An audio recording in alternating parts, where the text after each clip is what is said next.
Hello मिथुन राशी, कसे आहात सगळे? मजेत ना? असेच खुश राहा, आनंदी राहा. आज आपण बघणार आहोत जुलै, ऑगस्ट आणि सप्टेंबर हे 3 महिने कसे जाणार आहेत. ओके, तर व्हिडिओला लाईक नक्की द्या, चॅनलला सबस्क्राईब नक्की करा. तुमच्या ओळखीत जर मिथुन राशीवाले असतील तर त्यांना हा व्हिडिओ शेअर करा.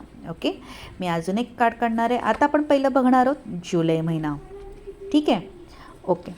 तर जसं मी बघत आहे, जुलै महिन्यात ना तुमच्यासमोर एखादा महत्त्वाचा निर्णय येऊ शकतो. एखादं नातं, एखादी व्यक्ती, काम किंवा एखादी संधी, यामध्ये हे की ते, डावं की उजवं असे 2 पर्याय तुमच्यासमोर सतत उभे राहू शकतात. त्यामुळे थोडासा गोंधळ उडू शकतो. पण एक गोष्ट लक्षात ठेवा, घाईत कोणताही निर्णय घ्यायचा नाही आहे. दुसरी गोष्ट म्हणजे हा महिना तुम्हाला स्वतःवर फोकस करायला सांगतो आहे. लक्षात घ्या, स्वतःची किंमत ओळखा, स्वतःचा आनंद, स्वतःच्या गरजा आणि स्वतःच्या मनाला प्राधान्य द्या. काही लोकांसाठी ना आर्थिक स्थिरता आणि स्वतःच्या मेहनतीचं फळही दिसतं आहे. सेल्फ लव्ह इथे खूप खूप महत्त्वाचं राहील. स्वतःला प्रायोरिटी द्यायची आहे. आणि शेवटचा संदेश म्हणजे तुम्हाला ना एखादी गोष्ट हवी असेल, एखादी जबाबदारी घ्यायची असेल किंवा एखादं स्वप्न पूर्ण करायचं असेल तर पहिलं पाऊल तुम्हाला उचलावंच लागेल. फक्त विचार करून चालणार नाही. ओके, चला मग आता आपण बघणार आहोत ऑगस्ट.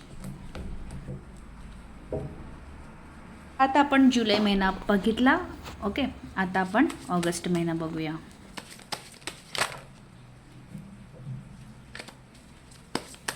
तर व्हिडिओला लाईक नक्की करा. ओके, आणि तुमच्या ओळखीत जर मिथुन राशीवाले असतील तर त्यांना हा व्हिडिओ शेअर करा. ओके, अजून एक कार्ड काढते. The tower card and the last night of swords. Okay, जसं मी बघते ऑगस्ट महिना थोडासा फास्ट आणि अनपेक्षित घडामोडी घडणार आहे. अचानक एखादी बातमी, अचानक एखादा निर्णय किंवा अचानक बदल दिसतो आहे.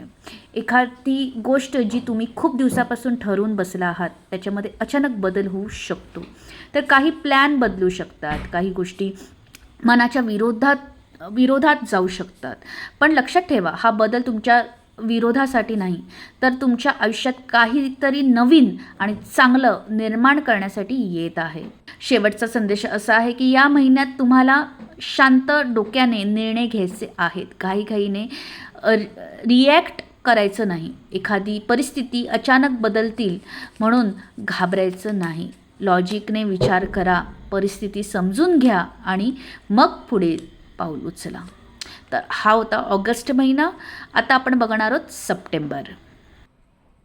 तर सप्टेंबर महिन्यामध्ये सुरुवातीला मला असं दिसतंय की तुमच्या मनामध्ये ना काहीतरी नवीन करण्याची इच्छा निर्माण होणार आहे. खूप दिवसांपासून, कदाचित तुम्हाला लहानपणापासून किंवा मध्ये कधीतरी तुम्ही जे काही विचार केला असेल की चल हे एकदा ट्राय करून बघूया. कदाचित ते हॉबी असेल, जॉब करत असाल तर बिझनेस असेल, बिझनेस करत असाल तर एखादी गोष्ट, वेगळी कल्पना असेल, तर नवीन कोर्स असेल किंवा काही एनिवन, ते एखादी नवीन सुरुवात, ती इच्छा पुन्हा एकदा डोकंवर काढणार आहे.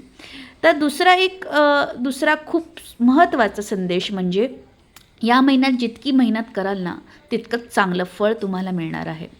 तुम्ही एखाद्या कामाला, नात्याला, प्रोजेक्टला किंवा एखाद्या स्वप्नाला जेवढे एफर्ट्स द्याल तेवढंच चांगले परिणाम तुम्हाला दिसतील.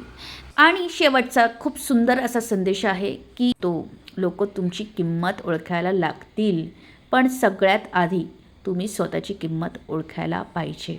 समजलं मिथुन राशी? तर अशा प्रकारे होता हा व्हिडिओ. जुलै, ऑगस्ट आणि सप्टेंबर महिना कसा जाणार प्रेडिक्शन. व्हिडिओ आवडला असेल तर लाईक नक्की करा. तुमच्या ओळखीत हा व्हिडिओ शेअर करा. थँक्यू.